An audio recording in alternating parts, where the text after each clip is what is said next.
Have you ever wondered why some people get their visa approved in minutes, while others, despite having perfect documents, walk out of the embassy heartbroken, holding a rejection letter? You might think it's bad luck, or maybe the officer was having a bad day. But what if I told you there's something far deeper going on behind that cold, polite smile across the glass window? Something invisible. Something most people never realize until it's too late. This isn't about missing a form or forgetting to sign a page. No, this is about a silent system that decides your fate before you even enter the embassy doors. I've talked to people who did everything right. Bank statements, invitation letters, job proof, hotel bookings, all perfect. Yet their visa was denied in seconds. Why? The truth lies in how your story feels to the consular officer, not just what's written on paper. See, the world of visas isn't as logical as we think. It's emotional, human, and deeply psychological. The officer sitting across from you isn't judging your papers. They're judging you, how you speak, how you blink, the tone of your voice when you say, "I'll come back." Every gesture is data. Every hesitation is a red flag. They're trained to detect patterns of dishonesty that even lie detectors miss. Now here's the shocking part. Many visa applications are silently flagged long before your interview. You don't see it, but the moment you submit your online form, an algorithm scans every word, every comma, every detail. It cross-checks your name with databases across airlines, immigration records, tax systems, even old hotel bookings. That's right, your digital footprint, the flights you took, the visa rejections you had, the inconsistencies in your story, are analyzed within seconds. And if the algorithm senses risk, the officer already knows you're on the watch list before you even say hello. But what kind of risk are they looking for? It's not always criminal. Sometimes it's psychological. For example, if your travel history suddenly jumps from local trips to applying for a long stay in the US or Europe, that's a risk pattern.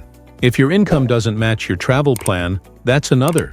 Even small things like your travel purpose being tourism while you're unemployed, it triggers silent suspicion. You see, embassies don't reject people because they want to. They reject people because they fear you might not return. They fear overstayers more than terrorists. Because overstayers quietly break immigration systems, and the data says most of them come through visitor visas. Let me tell you a real story, one that no travel agent will ever admit. There was a guy from Manila, let's call him Adrian. He was invited by his cousin to visit California for 2 weeks. He had a stable job, enough savings, even previous travel to Japan. Yet, bam, rejected. The reason? Failure to demonstrate strong ties to home country. But here's the catch. Adrian had unknowingly mentioned in his DS-160 form that he might consider job opportunities abroad in the future. Just a small, innocent phrase. The system flagged it as an intent to immigrate. Game over. That one sentence destroyed months of preparation. Now imagine thousands of Adrians every single day. People who write honest answers, not realizing how those words are interpreted. That's the hidden trap.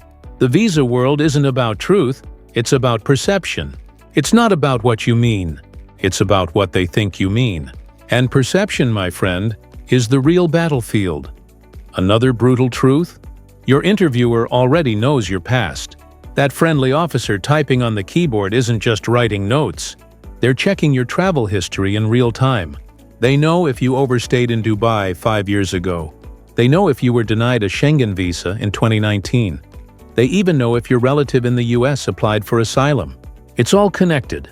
Every embassy uses shared intelligence systems now.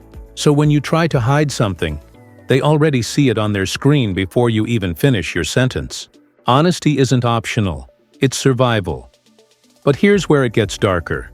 Many visa rejections are not because of you. They're because of where you're from. Yes, your passport color silently determines how suspicious you look. Citizens from high-risk migration countries are automatically screened harder. You might have perfect documents, but the system starts with a bias against your nationality. The rejection rate for some countries can be over 60%, while others barely see 5%. That's not fairness, that's geopolitics. The consular officer isn't rejecting you personally. They're protecting a national statistic. Still, there's something even deeper, something most travel experts never talk about. And it's this. Your energy during the interview matters more than your words. Sounds crazy, right? But think about it. You're in a cold room, nervous, sweating, trying to sound confident. Meanwhile, the officer has been interviewing people all day. Hundreds of faces, dozens of fake smiles. They can smell fear. They can sense overconfidence. They can spot when someone rehearsed too much. The perfect applicant looks real, not robotic, not desperate. Calm, direct, genuine. If your story flows naturally, if you look like you have nothing to hide, they feel it. Humans can sense authenticity better than any document. Now let's expose the secret most embassies don't tell you. The decision is often made before the interview even starts. Your online application paints your personality profile. Machine learning tools score you between low risk and high risk. They check your job, travel history, and financial consistency. Even your writing tone matters. The officer sees that score before you even open your mouth. The interview? It's often just a confirmation, a quick way to see if your body language matches your data. That's it. The decision is already leaning one way. You're just there to confirm it. So what can you do to beat this invisible system? First, stop thinking like an applicant. Think like an officer. Ask yourself, if I were the one giving visas, would I trust me? Every detail must build credibility. Consistency is everything. If you say you're going to France for tourism, but your itinerary includes business meetings, that's inconsistency. If your bank balance suddenly jumps before applying, it looks suspicious. The embassy doesn't just want to know you can afford the trip. They want to know why you're spending that much for it. Every detail tells a story. Make sure your story makes sense. Another secret tip. Never let someone else fill your form without you understanding it. Many rejections happen because agents make careless mistakes, wrong spellings, mismatched details, or copy-paste answers. The system catches it instantly. Each mismatch adds a data anomaly flag to your file. And once flagged, future applications become harder. Embassies rarely forget. They store everything.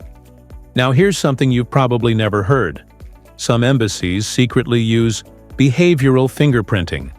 That means they analyze your typing speed, mouse movement, and time spent on each page during the online application. It's a psychological analysis tool. If you hesitate too long on certain questions, it could indicate uncertainty or dishonesty. Crazy? Maybe. But true. This data helps build a digital trust score. And trust in the visa world is gold. Still, the biggest myth about visa rejection is thinking it's permanent. It's not. Many people reapply smarter and get approved easily. Because once you understand the real game, you can play it better. You just need to fix what broke your story. Maybe your income proof was weak. Maybe your travel plan looked suspicious. Maybe you lacked previous travel experience. Every rejection is a clue. If you decode it, your next application becomes stronger. But here's the twist. The most successful applicants aren't those who show off big bank balances. They're the ones who show reason to return. A job waiting for them, family responsibilities, a business, real roots. The officer needs to feel that you're emotionally tied to your home country. Because if they sense you have nothing to lose by staying abroad, you've already lost. And here's where the human factor returns. Sometimes you can have everything right and still get rejected. Because the person across the glass is just that. A person. Maybe they had a bad day. Maybe they misread your tone. Maybe they just didn't connect with your story. And that's the cruel beauty of it. Visas are decided by humans, not machines. Imperfect, emotional humans. Which means luck still plays a small part.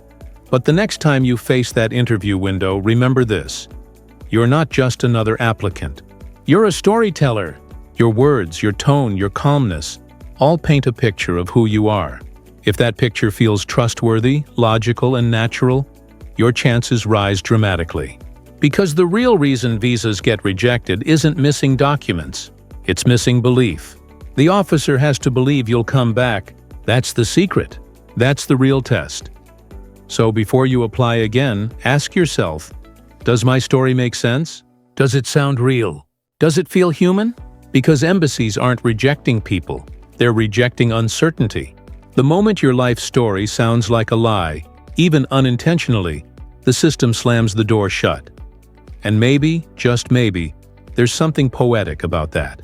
The world doesn't just test your paperwork, it tests your truth. The real visa approval doesn't happen inside an embassy. It happens inside your story, and only you can make that story believable enough to open any border in the world.